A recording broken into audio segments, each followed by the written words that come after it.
H, N, Ç, A, M, İ, L, R.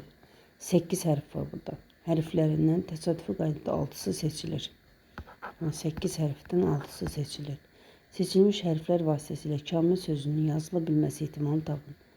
Kamil sözündə 5 dənə hərf var və biz 5 hərfi konkret seçmiş olmalıyıq. Və yerdə qalır bir hərf. Bir hərfi də 8-dən 5 çıxır, 3 qalır. Bir hərfi də seçməliyik 3 hərfin içərisindən. Deməli, ümumi əlverişli halların, daha doğrusu mümkün halların sayı olacaq 8-dən 6 hərf, 8 hərfdən 6'sı və 5 hərf artıq seçilmişik deyə tam dəqiq, yəni orada kamil sözün əmələ gəlməsi üçün qalır yerdə qalan 3 hərfdən birini seçmək. 3 hərfdən biri 3 eləyir.